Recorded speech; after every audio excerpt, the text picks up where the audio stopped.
यह कहानी वाराणसी के छोटे से शहर में रहने वाले दो लोगों के अनमोल प्रेम की कहानी है, जिसमें अनन्या एक खूबसूरत और अमीर लड़की और विक्रम एक गरीब लड़के के बीच की है।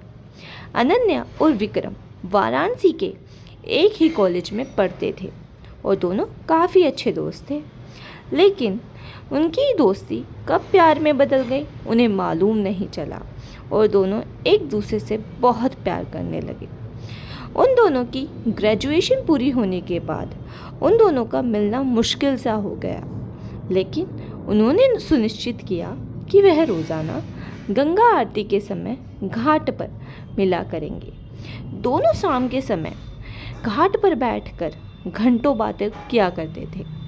जब एक दिन अनन्या घाट पर जाने के लिए निकल रही थी तो उसने अपने माँ बाप को उसकी शादी के लिए बात करते सुना, जिससे वे परेशान हो गई और उसने घाट पर जाकर बातों ही बातों में विक्रम को अपने माँ पापा की बात बताई कि वह उसके लिए शादी की बात कर रहे हैं।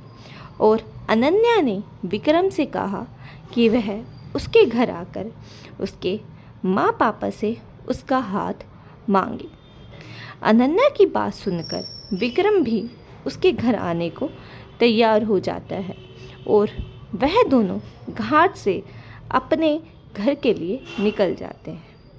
घर जाकर अनन्या माँ को विक्रम के बारे में बताने का सोचती है। जब अनन्या की माँ अनन्या की सारी बात सुनती है तो वह हैरान हो जाती है और रात्रि के समय उसके पिता को सारी बात बताती है। वह लोग विक्रम से मिलने को राज़ी हो जाते हैं और उसे अपने घर अगले दिन बुलाते हैं। जब अगले दिन वह विक्रम के घर आने के बाद उसकी हालत देखते हैं, पुराने कपड़े, बिखरे हुए उसके बाल, वह अपनी बेटी की पसंद को देखकर हैरान हो जाते हैं और थोड़ी देर बात करने के बाद वह इस रिश्ते के लिए मना कर देते हैं कि वह अपनी बेटी को इस आदमी के साथ, जिसके पास अच्छे कपड़े तक नहीं हैं, उसके साथ शादी नहीं करेंगे, क्योंकि विक्रम उनकी बेटी की ज़रूरत पूरी नहीं कर सकता।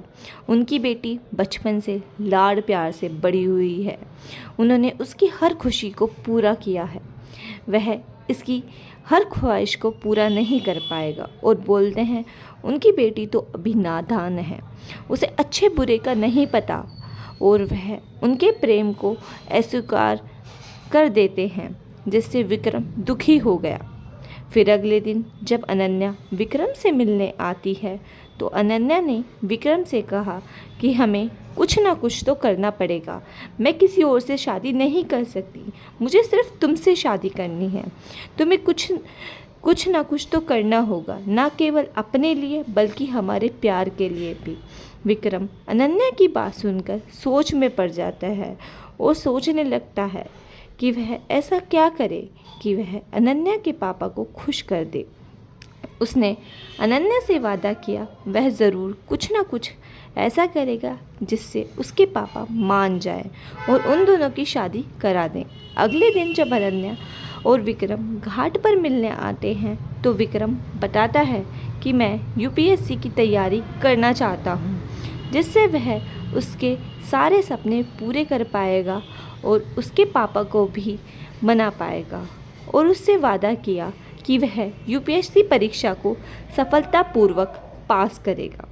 और जब उसकी सारी बातें उसने अपनी माँ को बताई कि विक्रम उसके लिए यूपीएससी की तैयारी कर रहा है तो अनन्या के परिवार ने फिर भी उसे अस्वीकार किया, लेकिन अनन्या ने चुपके से उसकी मदद की। वह उसे पढ़ाई के लिए पैसे भेजती, कोचिंग का भुगतान करती और एक रूम का किराया देती और जब भी वह परेशान होता वह उसे समझाती और उसका मनोबल बढ़ाती। विक्रम ने अनन्या के प्यार और समर्थन से प्रेरित होकर उस परीक्षा को पास किया और आईएएस अधिकारी बन गया।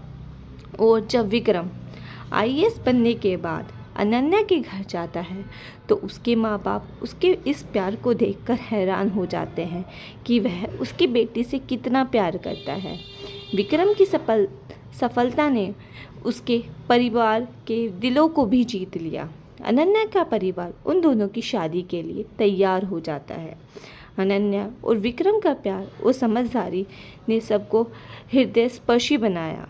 आखिरकार अनन्या के परिवार ने उसकी सफलता को देखकर उसे स्वीकार कर लिया। वे अब एक साथ खुशहाली से जीते हैं।